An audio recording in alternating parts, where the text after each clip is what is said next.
Hello, my name is Taylor Pacheco, and I'm a staff attorney with Philadelphia Lawyers for Social Equity. In this video, I'm going to be discussing voting rights. I'm going to share my screen with you so that you can see some information that I'm going to share.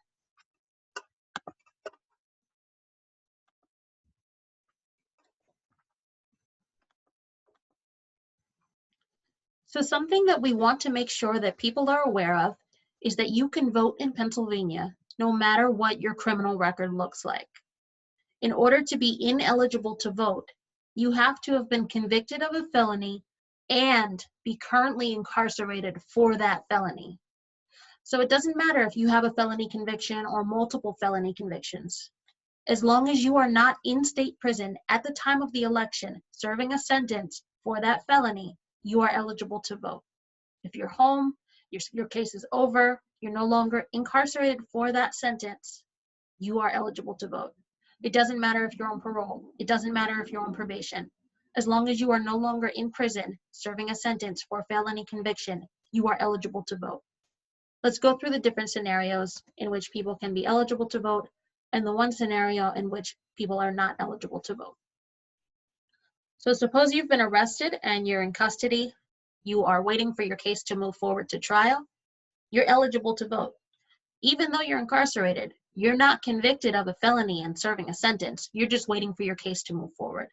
So you don't have that combo of conviction and incarceration that makes you ineligible to vote. You're just in jail at that moment. So you are eligible to vote and you should be given the option to do so even in jail. Suppose you are in custody, you go to trial, and you are not convicted. You're not found guilty, you're acquitted, or the charges are dismissed, whatever have you. You're eligible to vote. That arrest record does not change your voting rights at all. Suppose you've been arrested and you are not in custody. You posted bail, or there was no bail, or whatever have you. You're out, you're on the street, you're back home, and you're waiting for your case to move forward to trial. You are eligible to vote.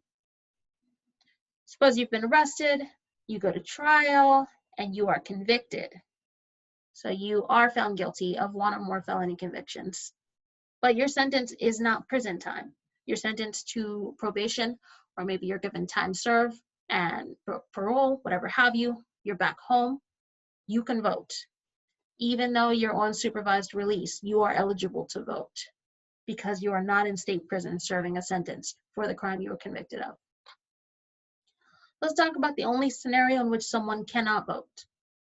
You are arrested, you go to trial, you are convicted, and you are sentenced to a term of incarceration in state prison. If you are in prison at the time of the election comes up, and you are still serving that sentence, you are not eligible to vote. But know this, the moment you come back home, you are eligible to vote again. It doesn't matter if you are released on parole or whatever have you, if you max out, as long as you're back home, even if you're still serving some kind of supervised release on that sentence, your feet are back on free soil, you are eligible to vote. So that means that a lot of people who think they aren't eligible to vote probably are.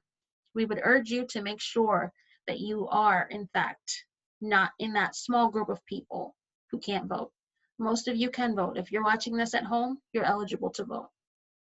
We hope that this video was helpful for you, and if you have any questions, please don't hesitate to reach out to us. You can contact us at info@pulsephilly.org.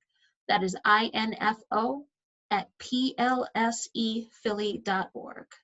Thank you and have a great day.